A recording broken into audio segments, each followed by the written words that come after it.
what gives me the most optimism is that I truly believe humanity cannot be outsourced to AI. I And love that. I have value in leadership that AI cannot do.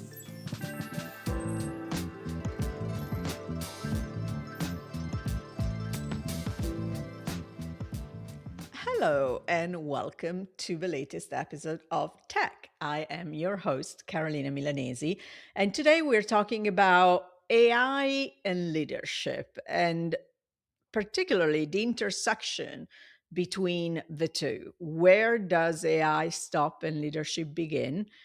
Or if the two are more blurred. I met my guest while she was leading AR at Dell, and I love her for many different reasons, including the fact that she's an amazing human being.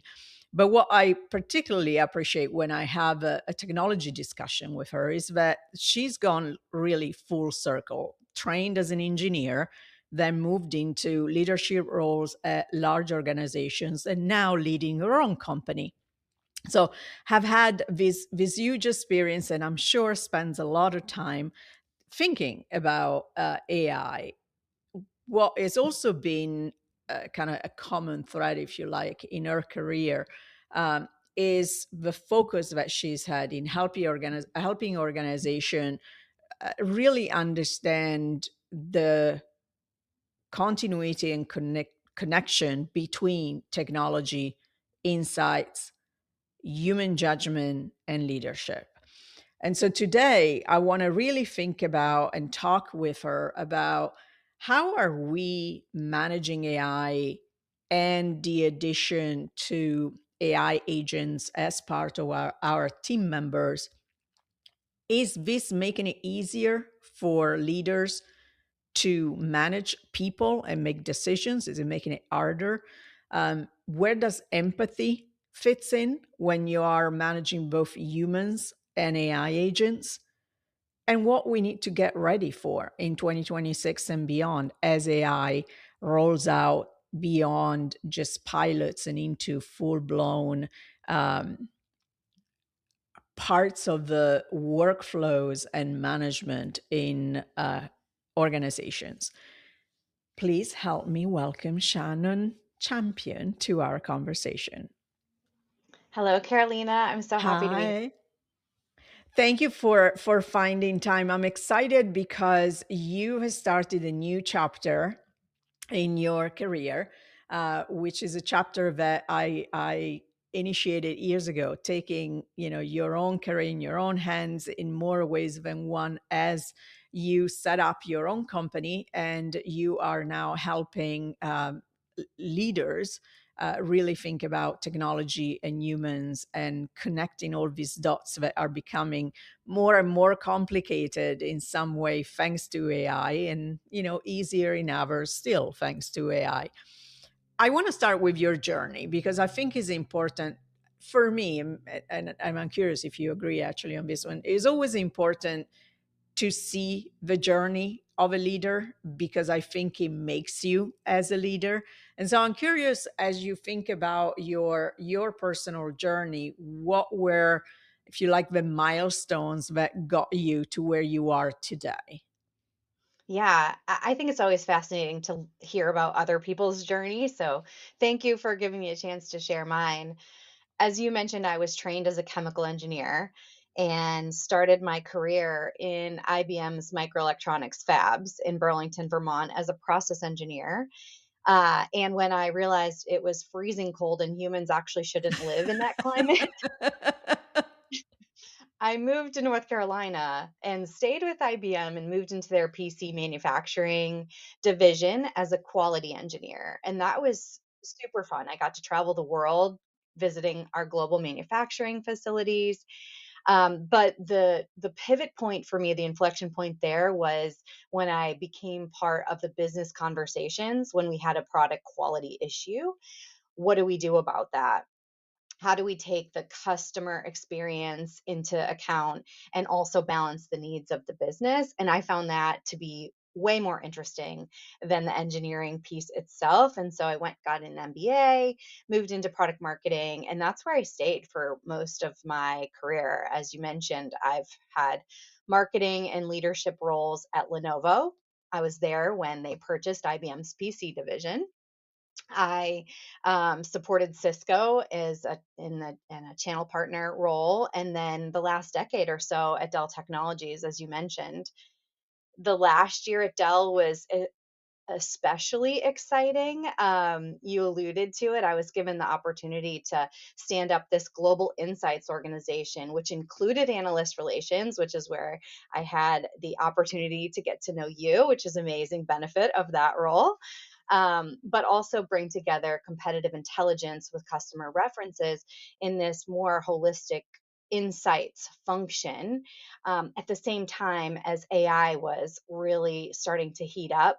So, how do we leverage AI to make insights more robust? And also, how do we feed the internal tools for AI with these rich insights in a way that accelerates the impact through sales or product teams? So, that was really interesting in the last year. And at the same time, I was sort of going through this personal turmoil of how do I show up and be excellent, because that's my bar as a mom and a wife, and also as a leader that Dell was expecting me to be. And I decided that I couldn't do both, and so I took a sabbatical for 2025. It was really great, and I'm so fortunate that I had that opportunity. I know a lot of people don't, but it gave me renewed clarity, a lot of energy, and just to focus on what ignites me, what drains me, what do I want to go and do and make an impact on next. So, fractional leadership and consulting really emerged as the right next thing for me to do. And as you said, I launched my business at the end of 2025. So, I'm really excited about what 2026 will bring. I'm excited as well because I mean, if you look at a time where, like you say, you were fortunate to be able to take a breather and figure out, what you want to do in your next chapter.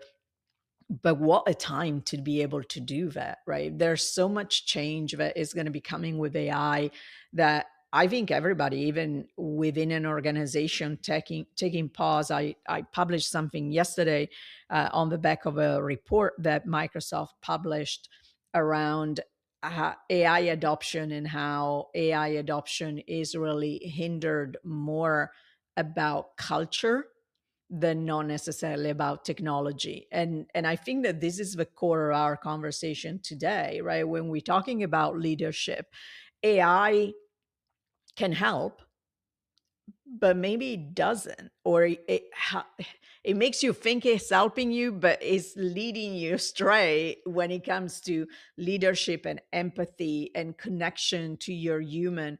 And I'm really curious how you think about that, because I'm sure that a lot of the clients that will come to you are battling with this. This is the future, right? We're all trying to figure out the role that AI is going to play in our day to day, and then specifically in management.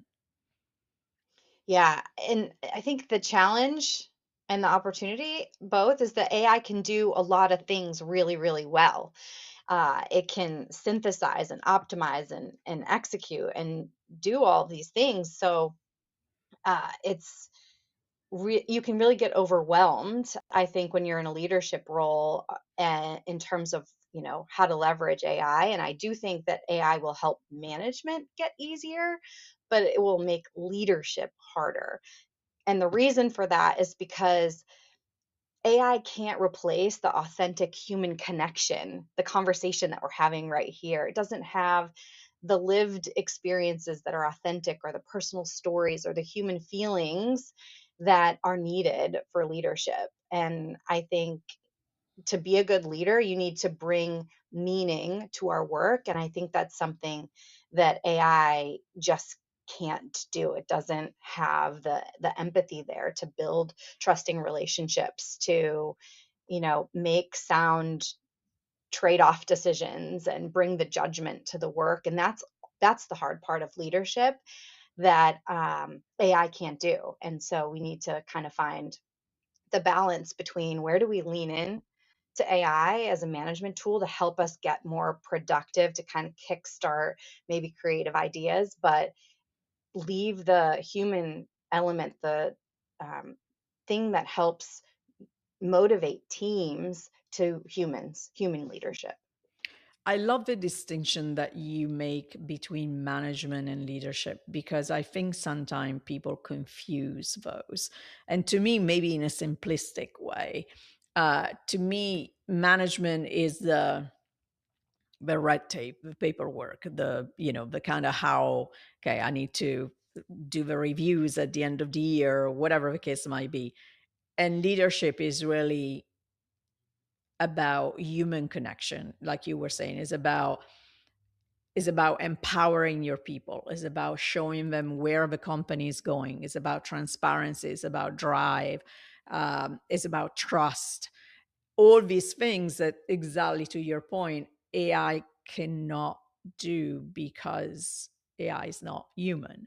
So, how do we draw a line between what is okay for AI to do, what we should actually, because I do think that leaders and managers should lean into AI.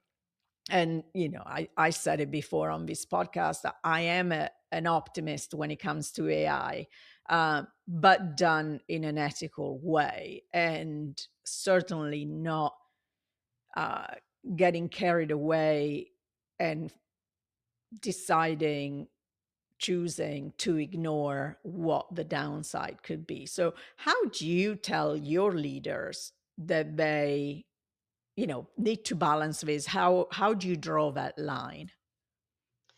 Well, I think fortunately, and maybe unfortunately, we've had a lot of experience with AI. So we've kind of learned and we continue to learn what not to do with AI. And I actually have an example of this that I can share of when AI failed in leadership. So it was early days, a couple years ago, and everyone was sort of tinkering with AI. And my leader at the time was really leaning in hard to AI and leading by example, which was actually really empowering for our teams to see leadership be leaning in and using AI. And it kind of took the risk factor, empowered people to go and do it themselves. Mm, Um, but it went a little too far in one particular scenario. We were on an all hands virtual meeting, the entire product marketing organization. And it was the strategy setting meeting to start to kick off the year. And he used a recorded presentation of an AI avatar of himself to break down the strategy and the metrics and what was expected. And we were used to seeing him live and engaged in person. And the technology a couple years ago, is not as good as yeah. it is today. So it was like distracting to sort of watch his avatar, which had enough of a likeness of him, but also was a bit awkward, and then be focused on listening to how his voice was not quite right. And so at the end of the meeting, it was entertaining, but I'm not sure anyone heard anything about the strategy or took that away, which honestly wasn't a huge deal. Like his leaders, like myself, we're going to spend time breaking down the strategy for our teams and making it real for them. But I think the biggest um, negative impact here was that people left feeling pessimistic about the technology, maybe just a little bit creeped out by, like, is this what AI actually is? So I think that was the miss, more so than the content, which can be um, corrected. So like just one example, but I think the moments, if you think about it, that have emotional weight, bring a power imbalance of some kind, or have long-term trust implications are those that a human should absolutely lead. So if you think about things like performance reviews, layoff communication, conflict resolution, or those culture setting moments that I just talked about, where values, priorities, trade off strategy are shared, those are the things that need to be human led. And I think you see in the press, the companies that are trying to use AI for those things are the ones that are showing up with a bit of backlash, and I worry that maybe that will impact their brand long term for trying to replace these very human moments with AI. Hmm. I tend to agree with you. I think, especially now, and to your point, 2 years ago, early days, a misstep can actually set you back, years, from a trust and engagement perspective. You were talking about a very real example of strategy, and I want to kind of dial into that a little bit and talk about creativity that comes in that leadership role, right? Strategizing is a way of being creative. Um, AI is endless in the number of ideas and suggestions that it can bring. But human creativity, the same as, we talk about empathy, is unique because it has a perspective that AI doesn't necessarily have, that lived experience, whether it is within an organization or just generally around a topic. So, again, where is the balance? How do we learn to let AI do the things that it does best so that we can do the things that we do best? Yeah, this is an area that I think a lot about, and I think there's a real implication here that we need to treat carefully. So, AI can generate endless ideas. And so, like you said, for sure, you need to leverage that. You know, your competition is, and it helps you kickstart ideation for brainstorming, get to maybe top ideas faster. The key in that particular scenario, I think, is about being adept at recognizing the breakthrough ideas. When there are endless options, you need to get smart about how do you pick the ones that are actually going to break through the noise. And the other side of the coin, I think there's still a lot of value in the creativity that comes from friction, emotion, those lived experiences that you talk about. And those can only come from humans. So, yes, leverage AI for ideation, but you still need to create these human only spaces as one part of that. And then the second element, I think, that has been part of like leadership best practices for ages, but we never successfully do it, I feel, in leadership is like we need to celebrate dissent. AI is Amen. so agreeable, right? Like you have to Yeah. tell it specifically to challenge you. So now more than ever, if you have team members that have the courage to challenge and ask questions, that's truly a creative act. And as a leader, you should celebrate that and encourage more of your team to do that. I love this so much because I wrote a piece about the whole Chat GPT changing the model, moving from 4 to 5, and that was one aspect. To get users to engage with AI, being agreeable is the best way, right? But that doesn't give you the best outcome. If you are, especially if you're a leader, you do want to be challenged, because with challenge comes, come more ideas, better solutions. And the other part in your statement is that friction and that challenge often comes with a diverse set of opinions and backgrounds and experiences, which is why it's so critical for me that we still, even if it's a forbidden word now, talk about diversity within the workplace and think about how we make sure that the data that AI is fed is diverse and is um, you know comprising of all different aspects of ideas, data points, representation, because that's how you get to the right ideas, the better ideas, the more inclusive ideas, which all matter. And I think that exactly to your point, having that challenge is, from a leader perspective, a positive thing. And I think that the leaders that push back, sometimes are not necessarily good leaders, if I may say so. Of course, as an analyst, I challenge everybody all the time. That's kind of part of it, comes with the job. But there are different ways of doing it, and it has to be done in a constructive way. You don't just be contrarian just because you want to be a pain. But I love everything that you said, and it's so important that we keep that in mind as AI becomes more pervasive in organizations.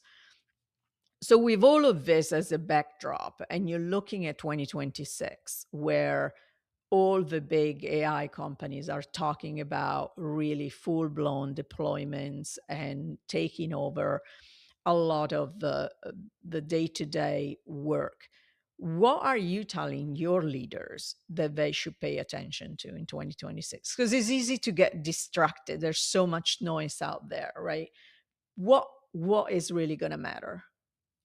Yeah. So, I mean, if you kind of pull the thread on the things that we talked about, what comes through pretty loudly is trust.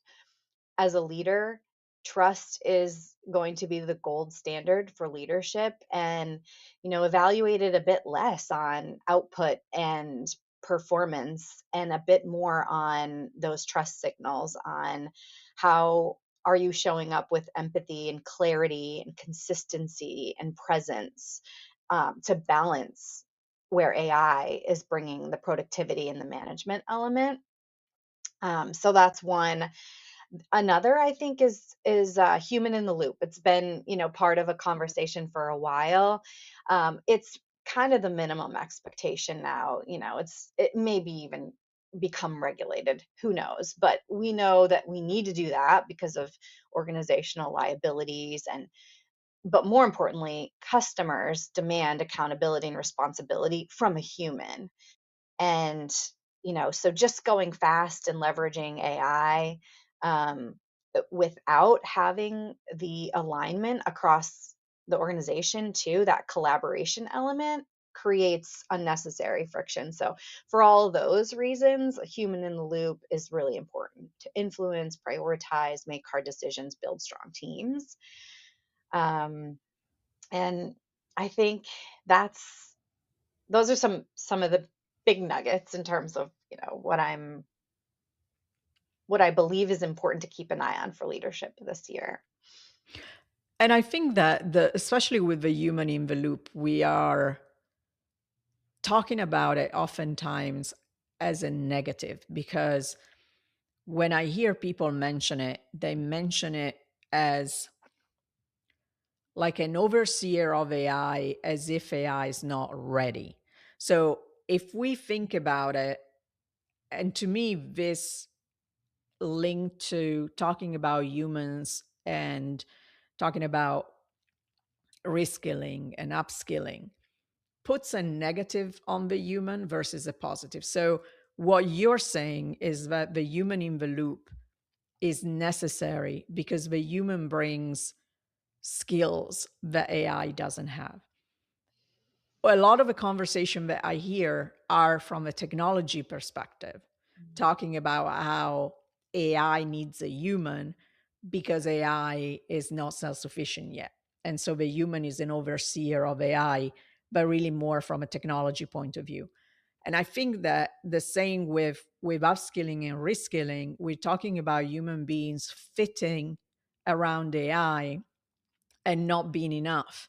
And I think if we, kind of turn everything upside down and talk about the human in the loop in the way that you're talking about, and we're talking about the opportunity that humans have within organizations to show off their skills and figure out what their value is. And I think that, and I'm curious what you think about this point, I think that leaders have to rediscover their talent in the era of AI. They need to really think about what are these contributors to the success of my organization bring to the table?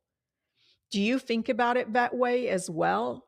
Am I trying to justify my my role, my presence, or is that a good way of thinking about your talent? Yeah, I agree with you. I think, if you think about the role of leadership in balance with AI, it's about finding the value you bring to the humanity of leadership that AI cannot do. So, for sure, you need to deliver outcomes for your business. You're there to drive revenue, make an impact, do all of those things. But the value that you bring as a human to leadership is really in those elements of building relationships, building trust, knowing your team, learning how to influence cross functionally, learning how to showing up and making the hard decisions and getting people to go along with it, like to be feel like they're part of something bigger. And I think that goes back to sort of where we started, which was, AI can do the management, but the key part of leadership is bringing meaning to the work. And I think that's the growing role of leadership that all leaders need to be thinking about. All right, what are the values that I bring that bring meaning to the work for my team? 100%. And with all this change, we're almost at time, but I want to hear you had the time to recharge, re energize, and we're looking ahead. How do you stay optimistic in this world? Not just obviously, there's a lot going on politically and everything else. Let's let that aside for a second. From a work perspective, there's so much change coming at a pace that is never been as fast. How do you stay optimistic and think that you'll make it? Like you have value, you have strength that are bringing to your leaders, to your role. Because sometimes is a little bit like, oh my god, like I can't keep up. I know. Luckily, I like learning. I mean, I have that going for me, right? No, I mean, I love technology and AI truly is extraordinary. It's so powerful. It gets better every day. There's so much to learn. So that's exciting. But what gives me the most optimism is that I truly believe humanity cannot be outsourced to AI. I And love that. I have value in leadership that AI cannot do. And so I think more and more leaders are realizing that AI is clarifying, not replacing their role. It can help us think faster, but we're the ones who decide how we do better, how we can show up with empathy, consistency, and judgment. And it's humans that are going to bring and build those high performing teams alongside AI for the future. So I'm optimistic that I can learn to leverage AI as a leader, but keep the core capabilities that I have and the foundations of good leadership for the future. Well, I'm optimistic too now, and I'm going to actually record this and play when I have moments of doubt because, yeah, you're absolutely right. There is so much opportunity, and at the core is us taking that opportunity, not the other way around. Thank you for an amazing conversation. And I always say our time is up, but the conversation can and should continue. So, where can the audience find you on social? Thank you so much for having me, Carolina. This has been a lot of fun.